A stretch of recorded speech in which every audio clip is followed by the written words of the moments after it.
Gratitude is the basis for all happiness. Everyone who is grateful to life is offering to God the gift of the most noble feeling. To be grateful is to not limit oneself to the act of the retribution. We were raised in a way through which someone does us a favor, and we return the favor. We pay back. But this is a mistake. There is gratitude that goes beyond any payment. There are lives which one single word could save. So it can never be transmitted. Because this life now will save other lives, and everything good that will happen to you is the result of this moment, of the good gesture. Therefore, when we are grateful, we never experience any kind of frustration or complaint, because nothing is expected in return to what's done. When we love, when we sow hope, when we foster progress, my God, there's no room for complaint. If it was not successful, it was worth a try. We don't have any kind of disappointment because it didn't go as we expected. It's still better than we could have imagined. So the answer from life is exactly to sow and sow. The parable of the sower.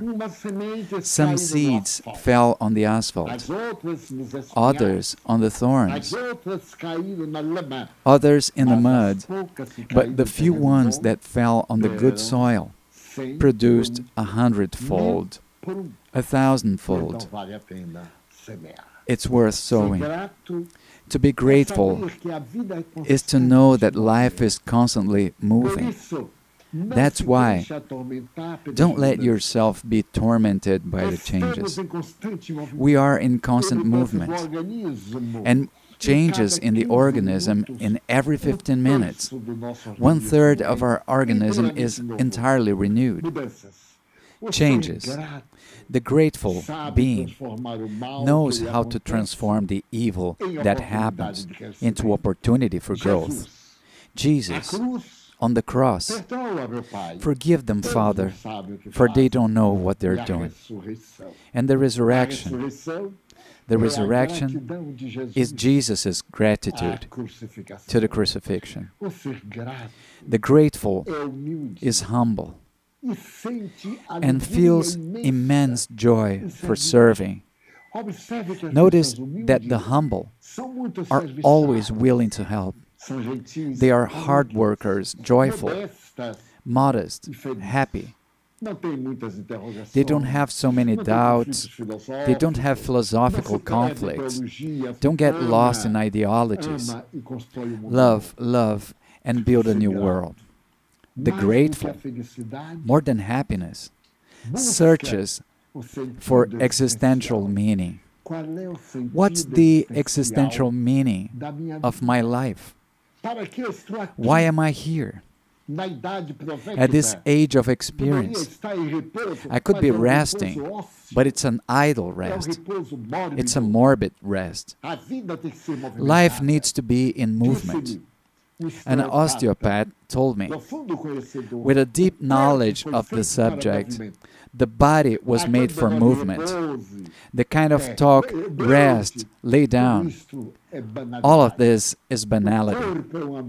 The body is a machine in action. And the more we ask of it, avoiding the absurd, of course, the more it corresponds. Have you noticed that it's one of the basic questions of whom loves the body? The divine law is to love your neighbor as yourself. And loving yourself starts by loving your body, which is our little donkey, St. Francis's donkey, isn't it? We need to take care of it It carries us. So here I am, carried by this 93-year-old body. I get even embarrassed. But do I want a little more? Of course. So this inner harmony, the grateful, is emotionally stable. Notice, when we feel contradicted, we weaken our health. The anger intoxicates us. We begin to have all those mental torments and even start to think that life doesn't make sense, that it's not worth loving, wishing well, because we are emotionally hurt.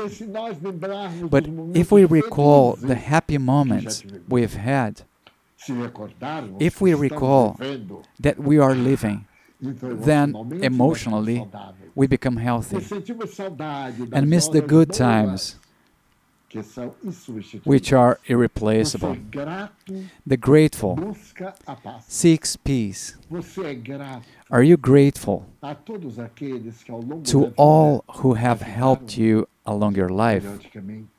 Periodically, I wonder, how come such a young boy from Feira de Santana, from an extremely modest family, almost illiterate, with only very basic education, could find Jesus in this maze of theologies and religions, and had such a large existence, long enough to be able to implant the message of this man, not crucified. Our Jesus is of the mountain, is the joyful Jesus. He received stones and gave back flowers. I always remember a beautiful paraphrase by Tagore. The violet, when it's stepped by the horse, returns the destruction by perfuming its hoof.